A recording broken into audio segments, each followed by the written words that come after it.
to love.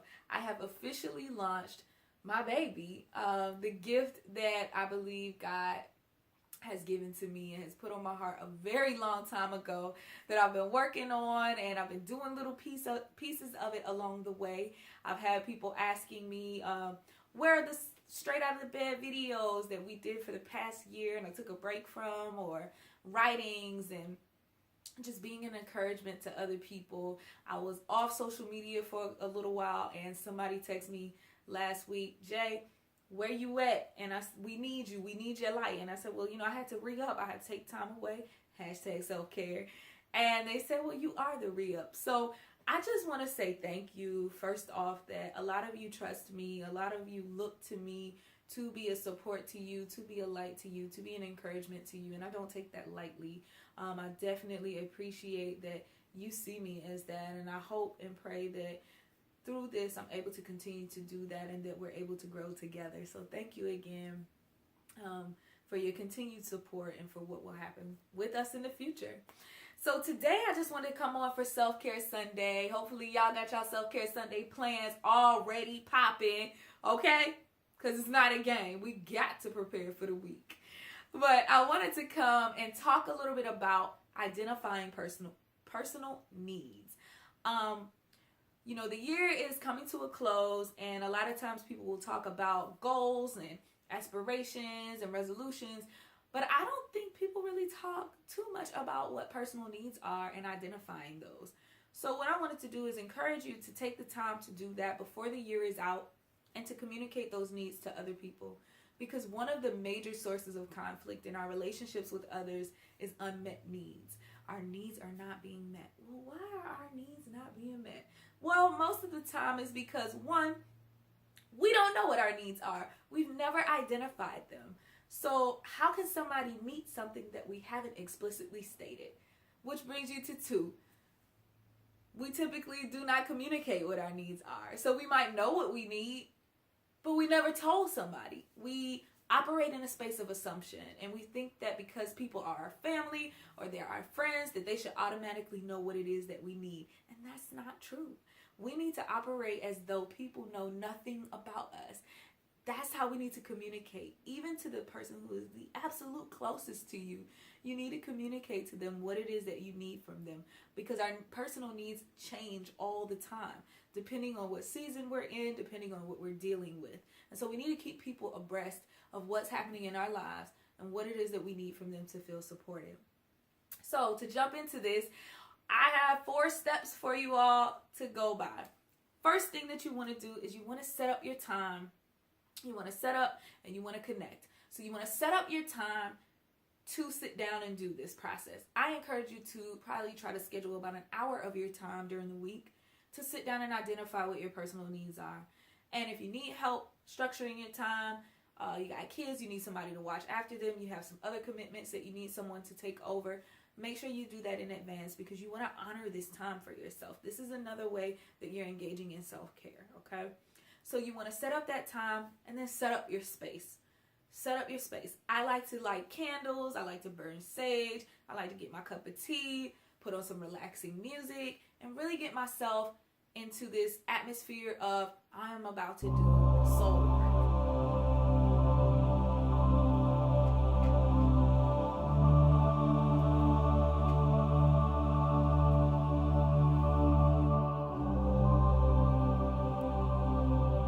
Soul work, we gotta set the atmosphere for that. There's nothing like it. We don't want distractions, and we want to be in a place where our spirit feels comfortable. So then you want to connect to spirit. You want to engage in some sort of spiritual practice. Pray, meditate, invite God into your space, invite the spirit into your space so that you're able to flow, okay? We want to get rid of our ego. Ego is not allowed to write the needs list. Only your spirit, okay? Because ego will have you messed up out here.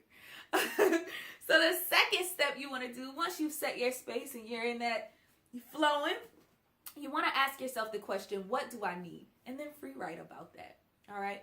You can think about specific relationships that you're in, what you might need from people, or, what projects or life circumstances that you have going on at the time.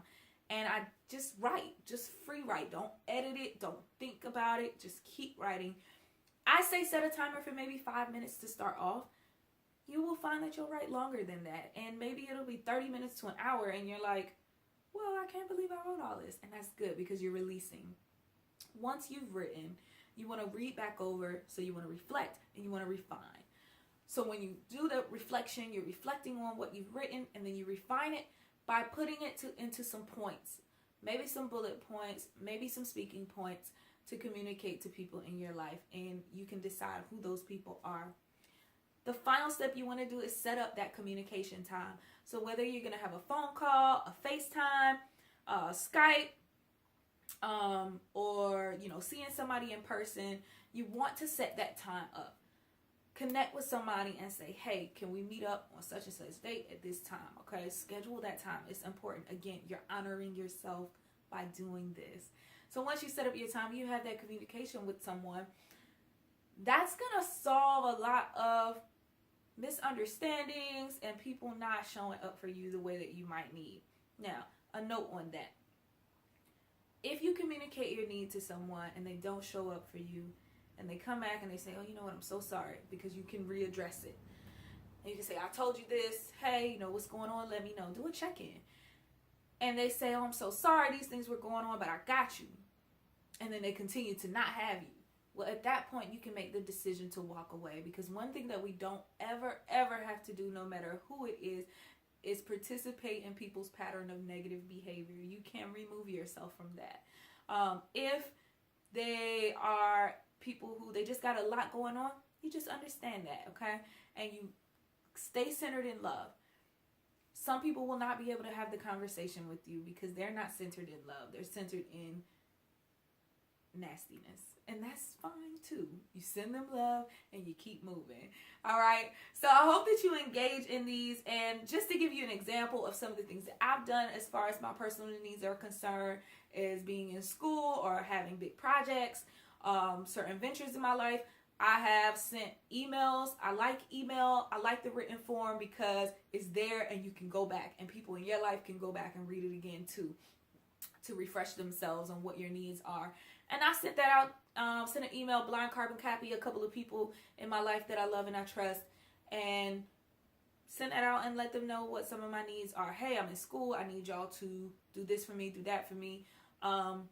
Dealing with my health concerns, I've reached out to a couple of people, very small circle of people, to let them know what I'm dealing with and tell them, hey, I need some encouraging words from you. I got a doctor's appointment coming up. I got testing coming up. I have testing coming up in January, and I'm going to need people to send me a lot of encouragement. And songs and, poems. I mean, get very specific about what you need from people. If there's a certain poet that you love and you need people to encourage you by sending you poetry from that person, tell them, hey, I love Maya Angelou's book, whatever. Please send me the poem that she wrote in 1973 every Monday. You have to be specific so that people know what you need and your needs can be met. All right, so I hope that y'all do that. Please let me know in the comments that you've done it. Let me know how your process is. Let me know that you had these conversations. And what I'm looking forward to is this creating a lot of love and a lot of growth in your life. And for those of us who handle this now, no subliminal post in 2017, because we already let people know what we need from them, and we don't have to worry about people not meeting our needs or making us upset. And if they do not meet our needs or make us upset, we can untie ourselves from their patterns of negative behavior and inability to meet our needs, because most of the time they can't meet their own. So no stress, no strain, no struggle. We're going to stay in a space of love. Also, one last thing, when it comes to these needs, this is going to help you better prepare your self-care plans for yourself, because when you know what your needs are, figure out how you can meet a lot of those on your own, okay? Because I guarantee you there's a lot of needs that we can meet ourselves, and we can ask God to meet for us as well. So don't forget that. All right. I love you. I hope that you have an amazing week, and I will see y'all next Sunday with another Self-Care Sunday video. Bye, y'all.